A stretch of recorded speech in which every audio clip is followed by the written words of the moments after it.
विश्वास का सबसे उत्तम उदाहरण है कि धनुर्धर अर्जुन ने अक्षौहिणी सेना को छोड़कर सिर्फ भगवान श्री कृष्ण को चुन लिया था। 7वें अध्याय के अंत में भगवान श्री कृष्ण ने कुछ प्रश्न छोड़ दिए थे। उन प्रश्नों को 8वें अध्याय की शुरुआत में धनुर्धर अर्जुन ने उनके सामने रखा और पूछा कि भगवान बताइए, ये जो 7 बातें आपने बताई ये क्या है?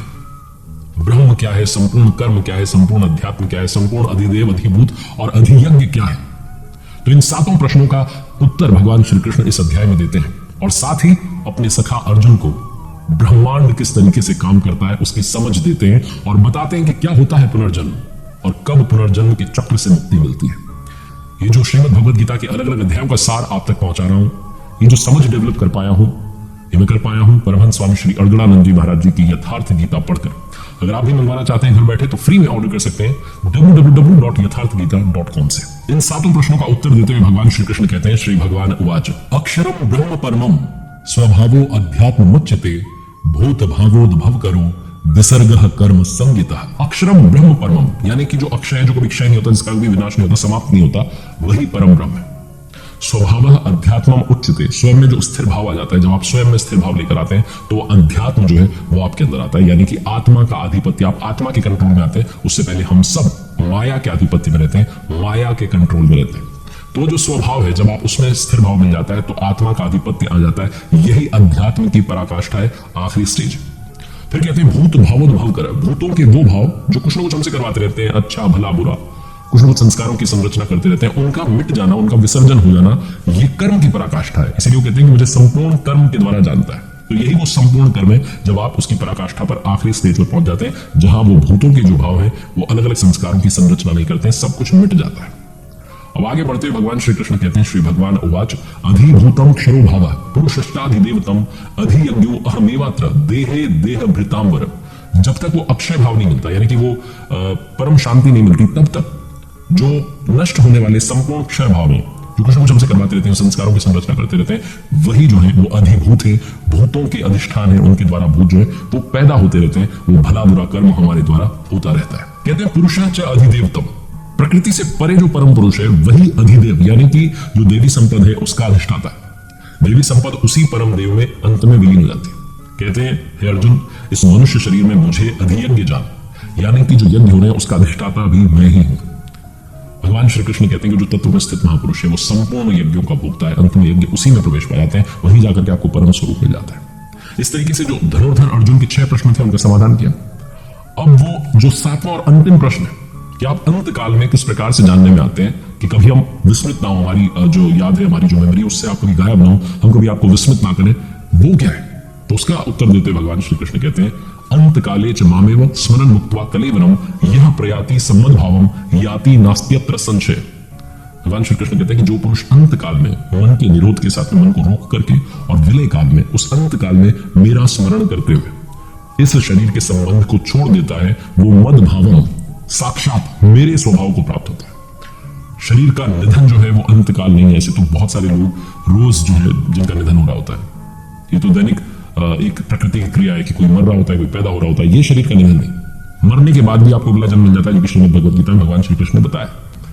जब आपके जो संस्कार है उनकी सतह जो है वो मिट जाए, जब मन का कंप्लीटली निरोध हो जाए, विलीन हो जाए मन, वहां अंत काल आता है, जिसके बाद में आपको शरीर धारण नहीं करना पड़ता है और ये चल करके देखा जा सकता है। हमारे स्वामी जी यथार्थ गीता में कहते हैं कि सिर्फ ये बातचीत से समझ में नहीं आएगा, इसके लिए प्रैक्टिस करनी होगी।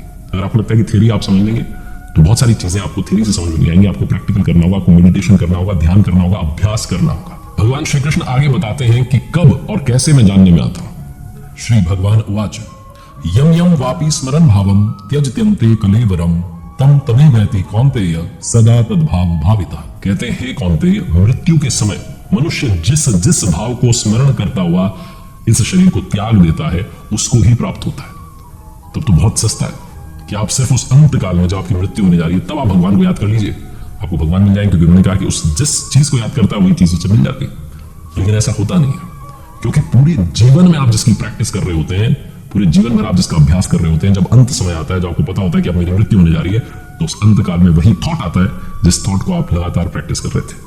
इसीलिए भगवान श्री कृष्ण कहते हैं कि आप निरंतर अभ्यास कीजिए। अर्जुन को कहते हैं कि तुम निरंतर अभ्यास करो ताकि अंत काल में मेरा ही स्मरण करो, मुझे याद करो और मुझे प्राप्त हो जाओ। गीता ज्ञान नाम की सीरीज में जितनी मैं बातें आप तक पहुंचा रहा हूं, जितने अलग अलग अध्यायों की बात कर रहा हूं, सार पहुंचा रहा हूं, ये सिर्फ सार है। अगर आप विस्तार में पढ़ना चाहते हो, आपको पढ़ना चाहिए, आपसे निवेदन है आप घर बैठे www.यथार्थगीता.com से अपने लिए फ्री में यथार्थ गीता ऑर्डर कर सकते हैं, कॉपी मंगवा सकते हैं और घर पर आप रोजाना प्रतिदिन थोड़ा थोड़ा पढ़ना शुरू कीजिए। आपको सारी बातें समझ में आने लगेंगी। जब आप अभ्यास करने लगेंगे तो जैसा स्वामी जी कहते हैं कि क्रियात्मक है, आपको क्रिया करनी होगी, आपको अभ्यास करना होगा, तब सारी बातें आपको समझ में आने लगेंगी।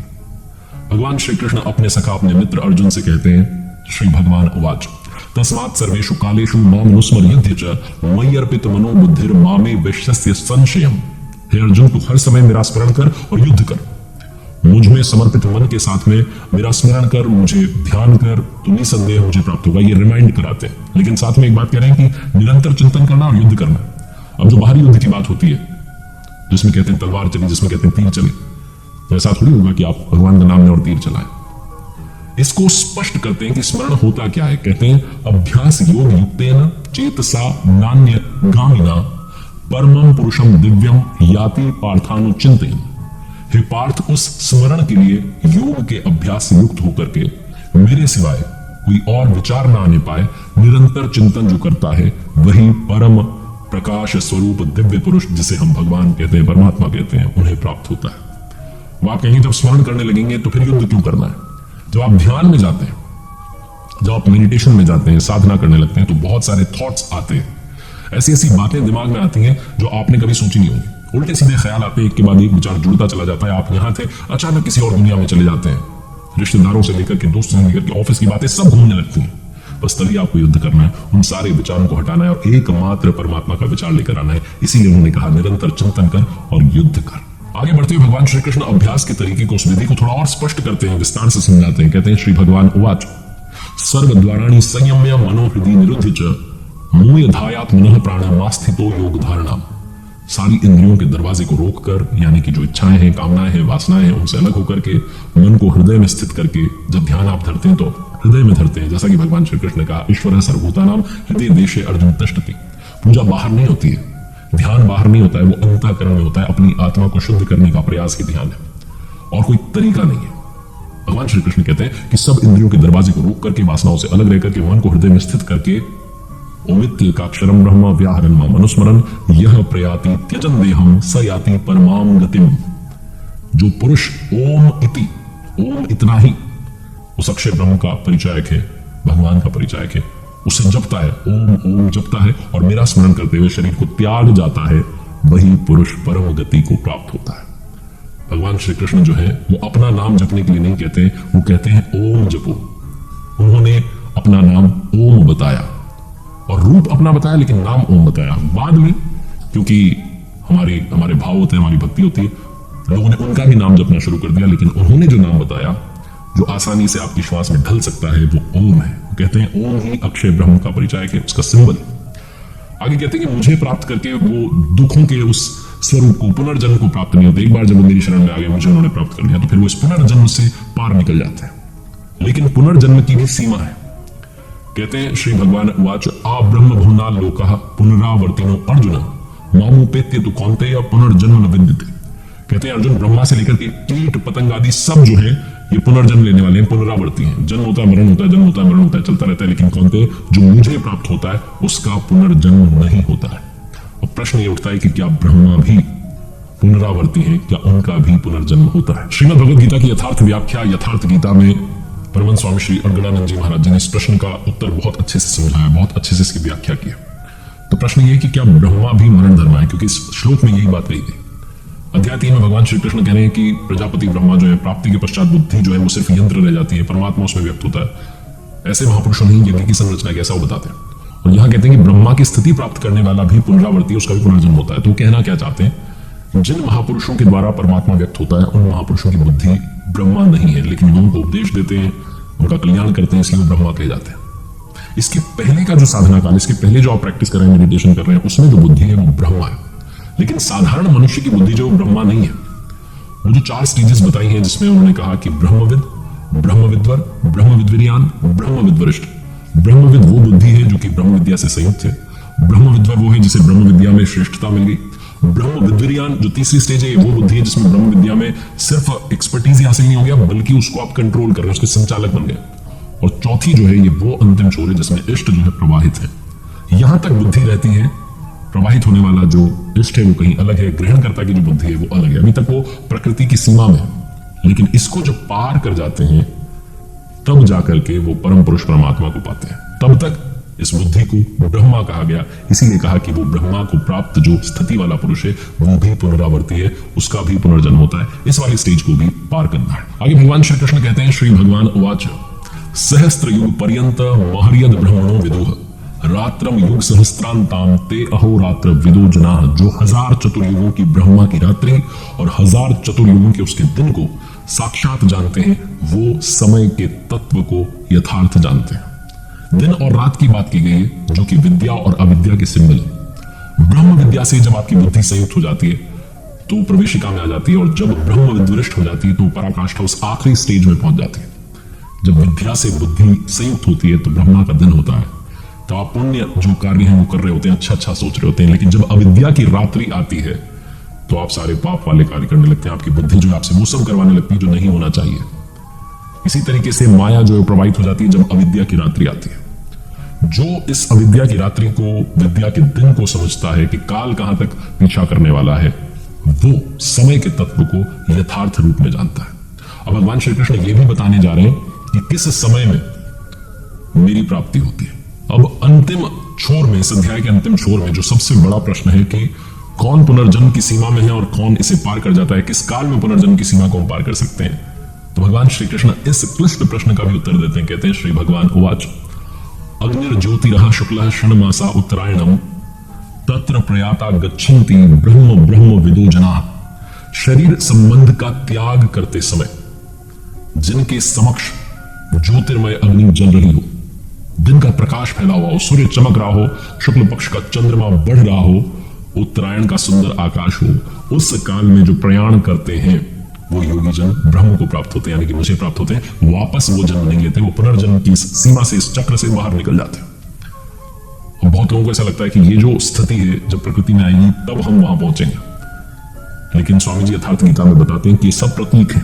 अग्नि जो है उस ब्रह्म तेज का प्रतीक है, दिन जो है उस विद्या का प्रकाश है, शुक्ल पक्ष जो है वो निर्मलता का सिंबल है, विवेक वैराग्य शम दम तेज और प्रज्ञा ये षडेश्वरी ही क्षणमास है।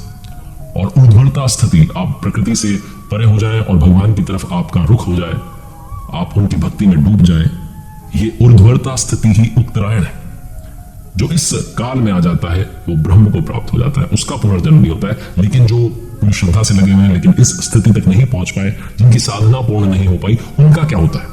तो इस पर भगवान श्री कृष्ण कहते हैं, धूमो रात्रिस तथा कृष्ण षण्मासा दक्षिणायनम तत्र चांद्रमसम ज्योतिर्योगी प्राप्त निवर्तते। जिसके प्रयाण काल में धुआं फैल रहा हो, योगाग्नि हो लेकिन धुआं फैल रहा हो, अविद्या की रात्रि हो, अंधेरा हो, कृष्ण पक्ष का चंद्रमा क्षीण हो रहा हो, काली मां छाई हुई हो, षड विकारों से युक्त दक्षिणायन यानी कि बहिर्मुखी हो, उसे पुनर्जन्म लेना पड़ता है। षड विकार काम, क्रोध, लोभ, मोह, मद, मत्सर, और दक्षिणायन यानी कि जो बहिर्मुखी है, जो भी परमात्मा के प्रवेश से बाहर की तरफ है, उसे पुनर्जन्म लेना पड़ता है।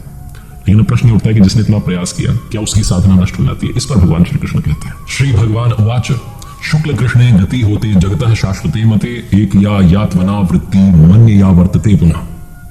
जो शुक्ल और कृष्ण दोनों प्रकार की गतियां हैं, ये जगत में शाश्वत है, इसका साधन का कभी विनाश नहीं होता। भगवान श्री कृष्ण कहते हैं कि आप बस बीज डाल दीजिए, ये आपको वहां तक ले जाएगा जिसे पराकाष्ठा कहते हैं। शुक्ल अवस्था में जो प्रयाण कर रहा है वो पुनर्जन्म में नहीं आ रहा है। दूसरी अवस्था जो है जहां पर क्षीण प्रकाश है, प्रकाश कम है, काली मां छाई हुई, धुआं छाया हुआ है, ऐसी अवस्था में जो है उसे वापस लौटना पड़ता है, जन्म लेना पड़ता है। तो कहते हैं कि जब तक पूर्ण प्रकाश नहीं मिल जाता तब तक उसे भजन करना पड़ता है, और भजन वहीं से प्रारंभ होता है जहां पर पिछले जन्म में छूटा था। तो इस प्रश्न का भी उन्होंने समाधान किया। इस पूरे अध्याय में, इस पूरे चैप्टर में परम गति की बात बार बार हुई कि परम धाम मिलता है, परम गति मिलती है, और उसे कहा गया है अव्यक्त, जिसे व्यक्त नहीं किया जा सकता, अक्षय, जो कभी, जिसका कभी क्षय नहीं होता, जिसका विनाश नहीं होता। तो इसीलिए इस अध्याय का नाम है अक्षर ब्रह्म योग नामक 8वां अध्याय।